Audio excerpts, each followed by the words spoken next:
এটা breaking news Sivasagar Disang নৈত ভয়ংকৰ ঘটনা সংঘটিত হৈছে দলঙৰ পৰা পৰিছে কয়লা ভৰ্তি ট্ৰাক প্ৰায় 40 ফুট ওপৰৰ পৰা দলঙৰ ৰেলিং ভাঙি পৰিছে ট্ৰাকখন গুৰুতৰভাৱে আহত হৈছে ট্ৰাকখনৰ চালক আৰু হেণ্ডিমেন আমি পুনৰবাৰ জনাইছো এটা ভয়ংকৰ দুৰ্ঘটনা সংঘটিত হৈছে শিৱসাগৰ দিচাং নৈত দলঙৰ পৰা পৰিছে কয়লা ভৰ্তি এখন ট্ৰাক আমি সবিশেষ জানি পোনপটীয়া সম্প্ৰচাৰ সংযুক্ত হৈছে আমাৰ upper Assam bureau chief Bhaskarjyoti দাসৰ সৈতে ভাস্কৰজ্যোতি দাস আপোনাৰ ওচৰলৈ আহিছো যেহেতু এটা ভয়ংকৰ দুৰ্ঘটনা সংঘটিত হৈছে সবিশেষ জনাওক এই মুহূৰ্তত আটাইতকৈ ডাঙৰ খবৰটো হৈছে যে কালি মাজনিশা দিচাং দলঙৰ যিখন দিচাং দলং কেমেৰা লেন্সত দেখিছে দিচাং দলঙৰ ওপৰৰ পৰা এখন কয়লা ভৰ্তি 16 চকীয়া ট্ৰাক খৰিত পৰিল পানীত আৰু মই দেখুৱাইছোঁ আপুনি কেনেদৰে ট্ৰাকখন বৰ্তমানো কয়লা ভৰ্তি ট্ৰাকখন বৰ্তমানো পৰিছে সেই দৃশ্য দেখুৱাইছোঁ প্ৰায় 40 ফুট উচ্চতাৰ পৰা পৰিছে দিচাং দলঙৰ কাষৰ যি ৰেলিং সেই ৰেলিং ভাঙি ইতিমধ্যে আপুনি দেখিছে কিমান ফুট তলত আহি পৰিছে আৰু সেই সময়ত গাড়ীখনত ড্ৰাইভাৰজন চালকজনৰ লগত এজন পৰিচালক আছিল আৰু দুইজনে গুৰুতৰভাৱে আহত হৈছে আৰু ইয়াৰ স্থানীয় ৰাইজে তেওঁলোকক উদ্ধাৰ কৰি কালি নিশাই ডিমৌ যিখন চিকিৎসালয় আছে সেই চিকিৎসালয়লৈ প্ৰেৰণ কৰিছে মই পুনৰবাৰ DY365 দৰ্শকক দেখুৱাইছোঁ যে প্ৰায় 40 ফুট উচ্চতাৰ পৰা যিখন ট্ৰাক সেই ট্ৰাকখন পানীত ইতিমধ্যে দিচাং দলঙত পৰিছে আৰু যিহেতু দিচাং দলঙৰ কাষতে আন এখন ইয়াতো ফ'ৰলেনৰ কাম চলিছে আন এখন ইয়াত দলঙৰ কাম কনষ্ট্ৰাকশ্যনৰ কাম চলি আছে আৰু সেই সময়তে নিশা 1:30 বজাত সেই সময়তো ইয়াত শ্ৰমিকে কাম কৰি আছিলে মই তেওঁলোকৰ ওচৰলৈ যাম কিন্তু তাৰ পূৰ্বে মই সেই ভয়াৱহ দৃশ্যটো দেখুৱাব বিচাৰিছোঁ যে কেনেকৈ ৰেলিং ভাগি এই যিখন 16 চকীয়া কয়লা ভৰ্তি ট্ৰাক আৰু অত্যাধিক ইয়াত বুজাই কৰি আনিছিল বুলি কৈছে কয়লাৰ যাৰ পৰিণতিত ইয়াৰ দ্ৰুত বেগত আছিল যথেষ্ট স্পীড আছিল যাৰ পৰিণতিত পাই এনেদৰে এক ভয়াৱহ দুৰ্ঘটনা এক্সক্লুচিভ দৃশ্য মই দেখুৱাইছোঁ এয়া DY365 পৰাত আৰু এটা মই এইখিনিতে কৈ থওঁ যে আজিৰ পৰা মাত্ৰ কেইমাহমানৰ পূৰ্বে এইখন দিচাং দলঙতে যদি কেইমাহমান অমিতে সম্ভৱ হয় অকণমান আগলৈ শিৱসাগৰ দিশে এইবাৰ ডিমৌৰ দিশে হৈছে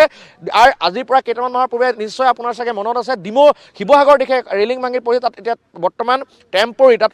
আচলতে টেম্পৰী তাত ৰেলিঙৰ ব্যৱস্থা কৰাইছিল তাতো এখন লোহা ভৰ্তি ট্ৰাক পৰিছিল এখন লোহা ভৰ্তি কৰি অনা ট্ৰাক পৰিছিল যিটো মোৰ সন্মুখত দেখিছে মই কেমেৰাত অমিতক জুম কৰিবলৈ কৈছোঁ শিৱসাগৰ দিশে এতিয়াও সেই তাত ৰেলিঙৰ ঠাই লোহাৰ পাইপ লগাই থৈছে যদি সম্ভৱ হয় দেখুৱাব আজিৰ পৰা কেইটামান মাহৰ পূৰ্বে এখন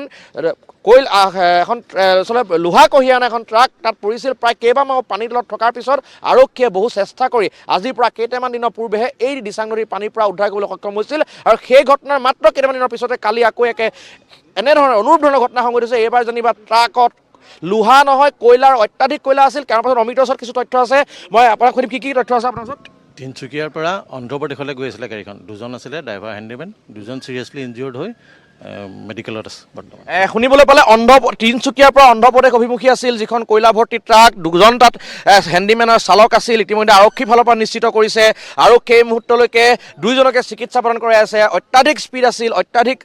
দুৰন্ত গতি আৰু আচলতে অত্যাধিক বুজাই কৰি আনিছিলে ট্ৰাকখন আপুনি দেখিলে ট্ৰাকখনৰ অৱস্থাটো প্ৰায় 16 চকীয়া ট্ৰাক মই ট্ৰাকখনৰ নাম্বাৰটো এবাৰ কৈ দিছোঁ AP16TE7569 মই আকৌ কৈছোঁ AP16TE7596 অন্ধ্ৰপ্ৰদেশৰ গাড়ী সেই সময়ত ইয়াত যিহেতু মই কৈছোঁ এটা প্ৰজেক্টৰ কাম চলি আছে ফ'ৰলেনৰ কাম চলি আছে ইয়াত দেখিছে আপুনি এখন দলঙৰ কাম চলি আছে দিচাং দলংখনৰ মেৰামতিৰ কাম চলি আছিল তাত নিয়োজিত এজন ইয়াত কৰ্মচাৰী আছিল কৰ্মচাৰীজনে গোটেই যিটো অভিশপ্ত দুৰ্ঘটনাটো গা শিহৰণকাৰী যোৱা বৰ্ণনা তেওঁ নিজে দিব পৰা যদি আপুনি আহে কাকাজান কি হৈছিল সেই সময়ত অকণমান ঘূৰি দিয়ক এইফালে লাহে কেনে কি হৈছিলে সেই সময়ত প্ৰায় 1 বজাৰ ৰাতি গাড়ীখন তিনিচুকীয়া অভিমুখৰ পৰা আহি আছিলে আহি দিচাং দলংখন ভাঙি তলত নিয়ন্ত্ৰণ হৰুৱাই তলত পৰিছেহি আৰু গাড়ীখনৰ প্ৰায় জনামতে মানে স্পীডটো বেছি আছে আৰু এই দলংখনৰ ওপৰত মানে প্ৰায় গাড়ীয়ে মানে বহুত স্পীডত পাৰ হয় গতিকে এই স্পীডটো কমাবৰ কাৰণে প্ৰশাসন হওক চাই আমাৰ ডিপাৰ্টমেণ্টৰ মানুহে হওক এইটো যাতে স্পীডটো কমায় তাৰ সেই সময়ত কি হৈছিল আপুনি ইয়াত আছিলে আপুনি ইয়াত বনোৱাই কাম কৰি আছিলে আপুনিও আছিলে কেনেকৈ হৈছিল কেনেকৈ পৰিলা পৰাৰ পিছত গোটেই পৰিৱেশটো কেনেকৈ হৈছিল তাৰ পৰা কেনেকৈ ইয়াৰ পৰা উদ্ধাৰ কৰা হ'ল সেই চালক নহয় পৰাৰ পিছত মানে যেতিয়া ইয়াত আহি পৰিছেহি আমি সবিশেষ ওচৰলৈ গৈছোঁ যোৱাৰ পিছত মানে তো এটা শব্দ যিটো শব্দ কৰিছে সেই শব্দটোৰ মানে শুনি আমাৰ ওচৰ চুবুৰীয়া যিমান মানুহ আছিলে সকলোৱে ৰাতি মানে আহি পেলাই ইয়াত লাইট চাইট লৈ মেলি আহি মানুহজনক উদ্ধাৰ কৰিবলৈ বচাবৰ কাৰণে চেষ্টা কৰিছে আৰু চেষ্টা কৰিছে যদিও যিজন মানে তেওঁ হেণ্ডিমেন আছিলে তেখেতৰ জখমটো অলপ কম কিন্তু পাইলটজনৰ বিশেষকৈ ড্ৰাইভিংজনৰ যথেষ্ট জখম হৈছে তেওঁ উঠিব নোৱাৰা পৰিৱেশ তো গাঁৱৰ ৰাইজে আহি তেওঁলোকক উঠাই আনি পেলাই ইয়াত মানে আমাৰ কেম্পতে ৰাখি শুশ্ৰূষা কৰি তেওঁ মানে প্ৰশাসনৰ হাতত প্ৰায় আধা ঘণ্টা আগতে পিছতে মানে প্ৰশাসনে পাইছেহি তেওঁলোকৰ হাতত গতাই দিয়া হৈছে চিকিৎসালয় নিব চলিছিল সেই মুহূৰ্তত আমাৰ মানে আজি যোৱা নিশা মানে কামটো আমাৰ কিবা এটা ডিফেক্টত মানে আমাৰ কামটো বন্ধ আছিলে আৰু যদি কাম চলি থাকিলে কালি আমাৰ মানে নিবনুৱা বা বনোৱা যিখিনি আছিলে হয়তো বহুতখিনি ডেট হ'ল ইয়াতে আৰু আজিৰ পৰা কেইটামান মাহৰ পূৰ্বে আমি যদি চাওঁ আপোনাৰ ঠিক পিছফালে মানে আজি এবাৰ ডিমৌৰ ফালে হৈছে ডিমৌৰ দিশত হৈছে একেটা ছাইডে, কিন্তু আজিৰ প্ৰায় কেইটামান মাহ পূৰ্বে শিৱসাগৰ দিশে হৈছিল। সেইটো যিটো এতিয়া ৰেলিংটো তাত ছাইডৰ ৰেলিঙত লোহা লগাই থৈছে, এখন লোহা ভৰ্তি ট্ৰাক পৰিছিল কেইটামান, আৰু বহুত দিন ট্ৰাকখন পানীত পৰি থাকিল, উঠাব পৰা নাছিল। তাৰ কেইটামান দিনৰ পিছত আকৌ এখন এনেধৰণৰ এটা ঘটনা হৈছে। আৰু দিচাং দলংখন বৰ্তমান জৰাজীৰ্ণ হৈ পৰিছে। এখন যিহেতু 37 নং ৰাষ্ট্ৰীয় ঘাইপথৰ এখন অতিশয় গুৰুত্বপূৰ্ণ দলং আৰু উজনি নামনি সংযোগ কৰা এখন দলং। হয়, কি ক'ব? সেই বিষয়ে লৈ মানে কি দলংখন যাতে মানে অলপমান আগতকৈ যাতে মেৰামতি কৰে, মেৰামতি কৰিলে দলংখনৰ যিটো এতিয়া গাড়ী উঠিলে যিটো কঁপনি উঠিছে, সেই কঁপনিটো চাবলৈ গ'লে দলংখন প্ৰায় ডেমেজে হৈছে। আৰু সেই ডেমেজটো কেনেকৈ কৰিলে মজবুত হ'ব তাক মানে চেষ্টা মানে যাতে প্ৰশাসন আৰু আমাৰ ডিপাৰ্টমেণ্টে যাতে কৰে। ধন্যবাদ। মই পুনৰবাৰ কৈছোঁ, অন্ধ্ৰপ্ৰদেশ অভিমুখী আছিল এখন কয়লা ভৰ্তি ট্ৰাক, যিখন অত্যাধিক কয়লা বোজা আনিছিল আৰু যথেষ্ট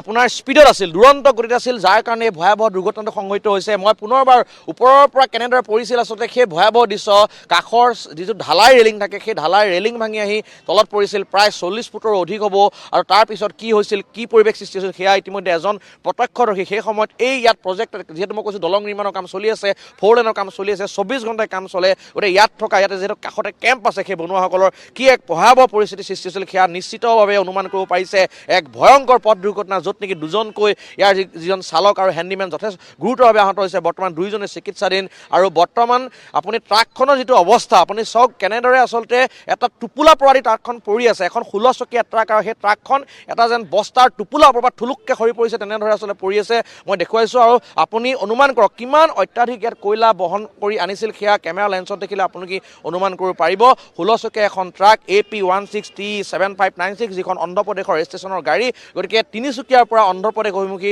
এই যিখন ট্ৰাক আছিল, এয়া ট্ৰাক কয়লা অবৈধভাৱে সৰবৰাহ কৰিছিল নে বৈধ আছিল, সেয়াও আৰক্ষী তদন্তত পোহৰলৈ আহিব। কেনেদৰে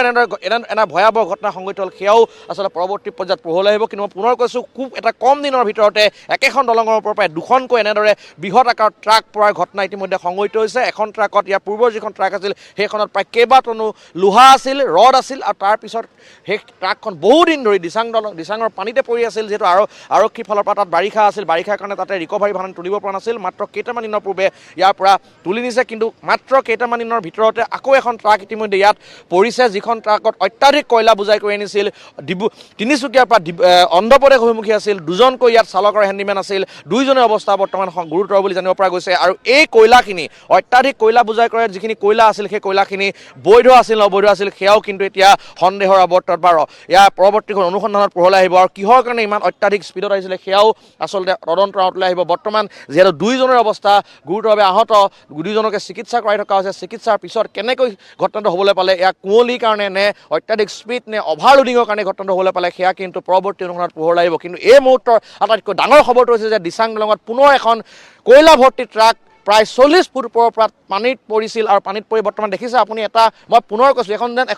16 চকীয়া কয়লা পৰিবাহী ট্ৰাক নহয় যেন এটা টোপোলাহে পৰি আছে, তেনেধৰণে আচলতে আমাৰ সন্মুখত পৰি আছে। আৰু এখন কেনেদৰে ইয়াৰ পৰা ৰিকভাৰী ভেন দি উঠাব, সেয়া কিন্তু এক আৰক্ষীৰ কাৰণে গভীৰ প্ৰত্যাহ্বান। মই পুনৰ কৈছোঁ, আজিৰ পৰা কেইটামান মাহৰ পূৰ্বে প্ৰায় কেইবাটন লোহা কঢ়িয়াই অনা, ৰড কঢ়িয়াই অনা যিখন আপোনাৰ ট্ৰাক আছিল, সেই ট্ৰাকখন পানীতে বহুত মাহ পৰি থাকিল। তাৰপিছত আৰক্ষীয়ে বহু চেষ্টা কৰি কেইবাখনো ৰিকভাৰী ভেন লগাই আজিৰ পৰা কেইটামান দিনৰ পূৰ্বে ইয়াৰ পৰা তুলিছিল। আৰু তাৰ কেইটামান দিনৰ পিছতে পুনৰ ডিব্ৰুগড়ৰ দিশে পুনৰ একেখন দলঙৰ ওপৰতে একেটা চাইডে ভাস্কৰ, আপোনাক এই মুহূৰ্তত আমি ধন্যবাদ জনাইছোঁ সবিশেষ জনোৱাৰ বাবে।